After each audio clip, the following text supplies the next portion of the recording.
नमस्कार, मैं हूं शिखा शुक्ला और आप देख रहे हैं प्रसारण न्यूज नेटवर्क। नजर डालते हैं दाहोद जिले की बड़ी खबरों पर।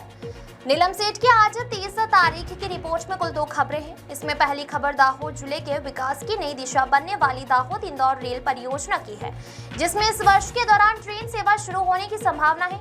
वहीं दूसरी खबर है धानपुर तालुका पंचायत में आम आदमी पार्टी के बहुमत को लेकर है, जहां पूर्व मंत्री इस पंचायत को जीतने में नाकाम रहे। आइए इन खबरों पर नजर डालने से पहले आपसे अनुरोध है कि प्रसारण न्यूज चैनल को लाइक और सब्सक्राइब करें। तो चलिए अब इन खबरों पर विस्तार से नजर डालते हैं। दाहोद इंदौर रेल परियोजना तेज गति से आगे बढ़ रही है। सुरंग का निर्माण होने के बाद इस वर्ष के अंत तक आंशिक रूप से ट्रेनें चलने की संभावना है। यह रेल लाइन आदिवासी क्षेत्रों में विकास की गति को भी बढ़ाएगी। रतलाम रेल मंडल के अंतर्गत आने वाली इस परियोजना में लगभग 1800 करोड़ रुपए की लागत से तैयार हो रही है। 204 किलोमीटर लंबी रेल लाइन पर टीही से पीथमपुर के बीच 3 किलोमीटर लंबी सुरंग का निर्माण कार्य पूरा हो गया है। इसके कारण इस वर्ष के अंत तक ट्रेन चलने की संभावना बढ़ गई है। रतलाम रेल मंडल के जनसंपर्क अधिकारी मुकेश पांडे के अनुसार इस रेल परियोजना के पहले चरण में इंदौर से धार के बीच लगभग 35 किलोमीटर और दाहोद से झाबुआ के बीच 58 किलोमीटर ट्रैक पर यात्री ट्रेनों का संचालन शुरू किया जा सकेगा। हालांकि धार झाबुआ खंड में भूमि अधिग्रहण की प्रक्रिया वर्तमान में जारी है, जिसका मुख्य कारण खरमोर अभयारण्य क्षेत्र में आने वाली पर्यावरणीय बाधाएं। रेलवे द्वारा इस परियोजना में कुछ नए रेलवे स्टेशन विकसित किए जा रहे हैं।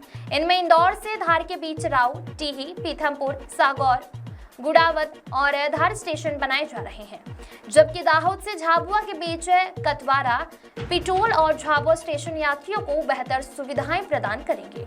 यह रेल परियोजना केवल एक रेलवे लाइन नहीं बल्कि क्षेत्रीय विकास का आधार बन रही है। इससे न केवल रेल कनेक्टिविटी बेहतर होगी बल्कि यह आदिवासी क्षेत्र के लोगों के लिए नई उम्मीद लेकर आई है, जिससे आदिवासी समाज के सामाजिक विकास और सशक्तिकरण में भी वृद्धि होगी। कुल मिलाकर दाहोद इंदौर रेल परियोजना मध्य प्रदेश और गुजरात के सीमावर्ती क्षेत्रों में एक गेम चेंजर साबित हो सकती है।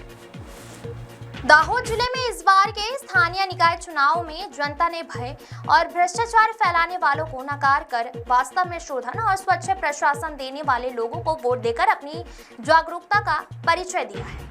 धानपुर तालुका पंचायत में भाजपा की करारी हार से अब तक हवा में उड़ रहे पूर्व मंत्री जी को अपने पैर जमीन पर आ जाने का एहसास। धानपुर तालुका पंचायत में भाजपा की करारी हार के पीछे कई कारकों फैक्टर्स के जिम्मेदार होने की चर्चा है, जिनमें पिपेरो में अतीत में बिरसा मुंडा की प्रतिमा की स्थापना के समय पूर्व मंत्री जी ने अपने ही मतदाताओं के साथ दुर्व्यवहार किया था और चर्चा है कि इसी कारण उन्हें मतदाताओं ने इस बार आम पार्टी को झोले भरकर वोट दिए और उन्हें जीत का माला पहनाई। साथ ही अपने परिवार के समान मतदाताओं के प्रति पूर्व मंत्री जी का अड़ियल जिद्दी स्वभाव भी इस करारी हार के लिए जिम्मेदार माना जा रहा है।